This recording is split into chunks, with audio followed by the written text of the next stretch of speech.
Действуваат сончевите зраци врз кожата, особено кожата на лицето? Сите сакаме кога одиме на летување да се вратиме потемнети со еден преплан заводнички темп. Но не е сета убавина во тоа, затоа што освен тоа што не прави пошармантни, сончевите зраци си имаат и негативно дејство на кожата. Едноставно, при секојдневно изложување на сонце, кожата станува посува, дехидрирана, станува погруба, затврднува, старите брчки стануваат повидливи, а се ствараат и нови брчки. Осим нормалната темна боја која се постигнува, се случува да се појават и нови флеки кои се неравномерно распоредени по лицето, и после губење на потемнетиот тен, после месец-два, тие флеки остануваат подолго време. Значи, ова е нешто што може да се примети веднаш после враќање или после месец-два. Нешто друго што е многу посериозно е тоа што е докажано научно дека карциномот на кожата се појавува многу во поголем процент на оние места кои што се изложени на сонце, отколку на скриените делови.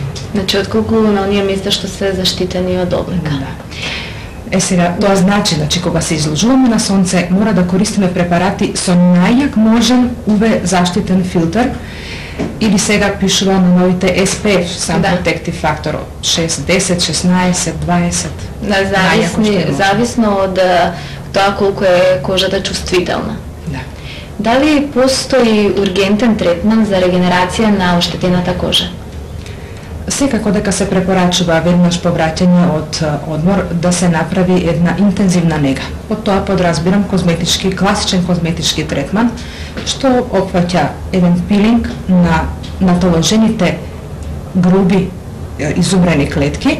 После тоа се нанесува маска, зависно дали е повеќе потребна хидратантна за поургентно враќање на влагата, што е изгубила кожата, или антирит кај повозрасна кожа над 35-40 години, што е индивидуално. Употреба на ампули, херба, колаген ампули, се тоа е индивидуално, меѓутоа секако поинтензивно неголи нормално. Од друга страна, што предвидува секојдневната нега на кожата, особено на кожата на лицето, по враќање од годишниот одмор? Осим оно нормално што секој ден го правиме, чистење на кожата и нормално нанесување на дневна заштитна крема, која е основа за се што ставаме понатаму на лицето, се препорачуваат и ноќни креми побогати со витамини. Кои витамини треба да ги содржи? Токоферол или витамин Е, витамин А кој ја регенерира кожата, и најновите истражувања покажуваат дека витамин С има многу благотворно дејство на кожата, заради тоа што ја поспешува оксигенацијата. Значи, секоја клетка кога подобро се храни со кислород, е подобар и резултатот.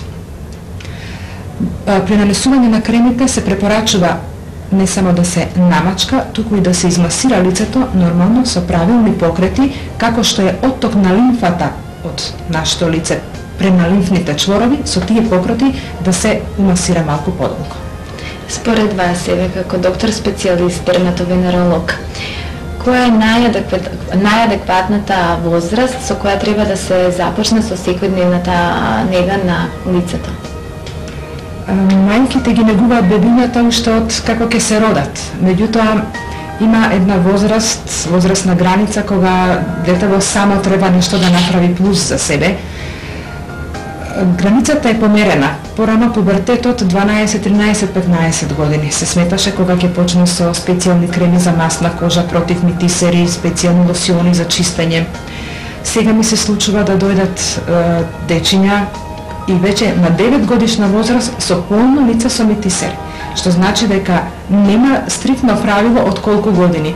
Кога ќе осети мајката, што детево уште не чувствува што се случува, кога ќе осети дека почнува помасно да му станува лицево и некоја митисерче да се јавува, треба да му сугерира да се оди на лекар, конкретно дали ќе е лекар-дерматолог кој се занимава и со медицинска козметологија како мене, или кај поискусен козметичар, тоа е sejedno, да му препорача со која колекција ќе се одржува дома, со што ќе го штити лицето, со што ќе го обезмастува и евентуално лекар-дерматолог ќе препорача специјална терапија за намалување на митисерите.